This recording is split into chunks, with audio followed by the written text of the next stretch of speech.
औकात कि स्टूडेंट की लाइफ के साथ खेलना एकदम घातक है, क्योंकि एक बार अगर युवा बिगड़ गया ना तो फिर संभालना मुश्किल है। तलवारों के साए पर इतिहास हमारा बनता है, जिस ओर जवानी चलती है उस ओर जमाना चलता है।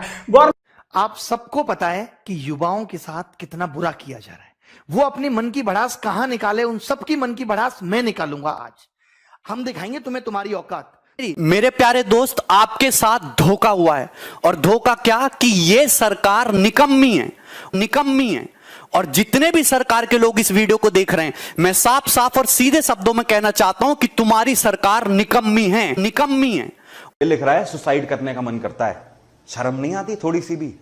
बच्चों की ये हालत हो रखी है कि शर्म आनी चाहिए। आप देखिए, सबसे बड़ा प्रॉब्लम क्या होता है ना कि सरकार की इच्छा शक्ति है या नहीं है। हम आपको 2019 का एग्जांपल देखिए। 2019 में 55 करोड़ लोगों ने वोट दिया। ये छोटा मोटा वोट नहीं था, 55 करोड़ लोगों ने वोट दिया। 1 लाख सेंटर बनाए गए वोटिंग डालने के लिए, विद पूरी सिक्योरिटी के साथ वोट डाला गया। सबका उनका पर्चा दिया गया, आप जाके वहां वोट डालिए। 55 करोड़ लोग का। लेकिन इस 2019 के इलेक्शन से जस्ट 1 महीना पहले मार्च 2019 में एक वैकेंसी निकाली गई। 90,000 रेलवे की वैकेंसी निकाली गई। लोगों को लगा कि यह वैकेंसी उनके भविष्य के लिए, लेकिन भविष्य के लिए नहीं था। यह इसलिए मार्च में निकाला गया था क्योंकि अप्रैल में इलेक्शन थे और इलेक्शन हो भी गया।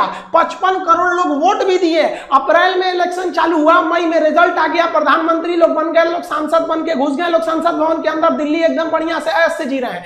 लेकिन उसी वैकेंसी में इस 90,000 पोस्ट के लिए लगभग 3 करोड़ लोगों ने फॉर्म भरा था। अब रेलवे कह रही है कि हमारे पास वेंडर नहीं है, हमारे पास एग्जाम लेने की क्षमता नहीं है 3 करोड़ का, और उन 3 करोड़ लोगों ने 500-500 रुपए दिया था। तो आप गुणा कर लीजिए, उन 3 करोड़ लोगों का 500-500 रुपए कितना हो जाएंगे। अब आप जरा देखिए, जो इलेक्शन कमीशन है वो 55 करोड़ लोगों का इलेक्शन करा सकता है, लेकिन जो स्टूडेंट्स के लिए सिलेक्शन कमीशन है वो 3 करोड़ लोग का नहीं करा सकता है। तो आप काहे लिए हम लोग से पैसा मांग लिए? स्टूडेंट्स का पैसा किस लिए लिए लोग? इतने दिन का पैसा आप कहां कर रहे हैं? आपको आज तक वेंडर नहीं मिला तो किस काम के हैं? आप सामने आके कहिए ना कि हमारे पास वेंडर नहीं मिल पा रहा है, हम कैसे एग्जाम कंडक्ट कराएं। आपको जब इतनी क्षमता नहीं थी तो इलेक्शन वहां पर आप फॉर्म भराने से पहले ही रोक देते। इससे तो साफ यही पता चलता है कि जो 90,000 की वैकेंसी थी वो केवल 2019 का चुनाव को ध्यान में रख के किया गया था। और जो पहले से जो ट्रैक रिकॉर्ड आ रहा है, अगर उस हिसाब से अगर हम बात करें तो ये जो 90,000 रेलवे की वैकेंसी,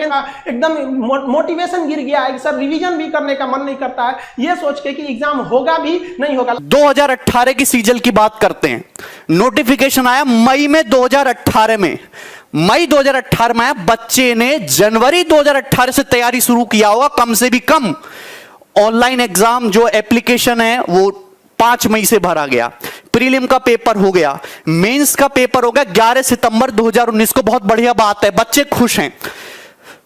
उसके बाद डिस्क्रिप्टिव का पेपर हो, महिमा सुनिए, 29 दिसंबर को। आज तक डिस्क्रिप्टिव के रिजल्ट का पता नहीं है। पूरा साल बीतने को तैयार हो गया। भगवान जाने कब सीपीटी टेस्ट होगा, कब डॉक्यूमेंट वेरिफिकेशन आएगा और कब ज्वाइनिंग होगी। एक नौकरी पाने के लिए 4-4, 5-5 साल इंतजार करना पड़ रहा है। आपका एग्जाम का रिजल्ट तो बहुत जल्दी आ जाता है, आपके काम के मुद्दे तो 1 हफ्ते में निमट जाते हैं, और बच्चे यहां पे 4-4, 5-5 साल तक एक नौकरी पाने के लिए जूझ रहे हैं। और वो आंदोलन करते तो पुलिस उन पे लट्ठे बरसाती है, उनको भगा देते वहां से।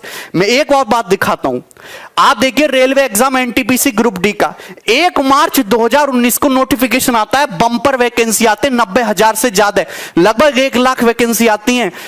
और ये भी पता है, ये चुनावी लॉलीपॉप है कि चुनाव से पहले बच्चे दिखाएंगे, बच्चे खुद अब तो रेलवे में नौकरी करेंगे, जिंदगी आसान से गुजरेगी। 2.5 करोड़ से ज्यादा फॉर्म उसमें जाते हैं। 500 रुपए फीस ले लेते हैं एक बच्चे से कि 500 रुपया हमको फीस दे दो, और 100 रुपया केवल एग्जाम फीस है, 400 रुपया सब्सिडी की तरह आपके अकाउंट में वापस आ जाएगा। मतलब कुल मिला के अगर 2 साल से एग्जाम नहीं हो पाया, 550 से ज्यादा दिन गुजर चुके हैं, अभी तक वेंडर डिसाइड नहीं कर पाए कि कौन एग्जाम लेगा। अगर तुमको चुनाव के लिए फंड इकट्ठा करना था, चंदा मांग लेते, हर आदमी चंदा दे देता। इतना बड़ा धोखा इस गवर्नमेंट ने किया है ना हम लोगों के साथ, और मीडिया इसको दिखाने के लिए तैयार नहीं है। सुबह से शाम तक एक ही न्यूज दिखाते रहेंगे। दो बातें 24 घंटे में सर्कुलेट करके वही बताते रहेंगे। एक इधर से बताएगा, एक ऊपर से बताएगा, एक नीचे से बताएगा। बोलना कुछ है नहीं इन लोगों को। ठीक है, देखो ये मैं तुम्हें वैकेंसी का ट्रेंड दिखाता हूं हमारी गवर्नमेंट आने के बाद। आपको दिखाई दे रहा है साफ साफ, एसएससी सीजीएल 2012 में 16,000 वैकेंसी। आप देखिए गिरावट किस तरीके से होती है। 13 में 16,114, 2014 में आते ही 15,000, 2015 में 8500, 16 में 10,000, 17 में 8,000, 11,000 और ये 8,000। मतलब वैकेंसी आधी हो गई और एग्जाम क्लियर करने का समय दुगना हो गया। आईबीपीएस पीओ की वैकेंसी देखो 2013 से लेकर 2020 तक, अरे 21,000 वैकेंसी से 1200 वैकेंसी तक गिर गए तुम। और लोग कहते हैं वाह मोदी जी वाह। हम नौकरी की बात करते हैं तो कुछ लोग कहते हैं, गवर्नमेंट के सपोर्टर कहते हैं, इस साल नौकरी मांग रहा है, ये एंटी नेशनल है, अर्बन नक्सल, इससे हिंदू खतरे में, इसको जेल में डालो। भैया हम नौकरी मांग रहे, जो भी मुद्दे हैं आप करते रहो साइड बाय साइड, हम एंटी नेशनल नहीं है। राजद्रोह और देशद्रोह में बहुत फर्क होता है मेरे भाई। हमको नौकरी चाहिए। बोलने के लिए मेरे पास अपने देश की स्थिति पे कभी कभी रोना आता है कि हमारा देश कौन से गड्ढे में जाता जा रहा है, दिन पे दिन गड्ढे में घुसता जा रहा है और मीडिया उस पर बोलने को तैयार नहीं है। तुम हैं, कोरोना तो सभी के साथ हुआ है और दूसरे देशों में भी आर्थिक स्थिति खराब हुई है, पर वो तो उभर जाएंगे। लेकिन इतना मुझे विश्वास है कि हमारी गवर्नमेंट हमको कोरोना से नहीं उभार पाएगी कभी भी। 2,35,000 करोड़ का तो लोन लेने वाले हैं राज्य, जिससे कि जो लोग ऑलरेडी सरकारी नौकरी में हैं, जो काम चल रहे सरकारी, वो चलते रहें स्मूथली। चलते हुए काम को कंटिन्यूअस रखने के लिए इतना बड़ा लोन लेना पड़ रहा है।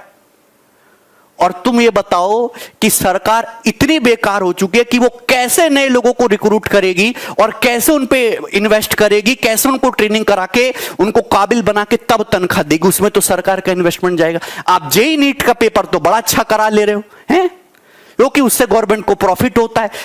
जिनमें सरकार को पैसा देना पड़ रहा है, नौकरी देना पड़ रही है, वो 3-3, 4-4, 5-5 साल तक अटके पड़े। 3 साल तो मिनिमम टाइम है। 7-8, 8-8 साल से लोगों की नौकरियां अटकी पड़ी हैं। किसान हमारा परेशान है, छोटा जो बिजनेसमैन है, जो छोटा व्यापारी है वो परेशान है, स्टूडेंट परेशान है, टीचर परेशान है, सब परेशान है। मौज में बड़े बड़े बिजनेसमैन, बड़े बड़े लोग, अडानी अंबानी जैसे, वो मौज ले रहे हैं, नेता सांसद मौज ले रहे हैं। ले जाओ।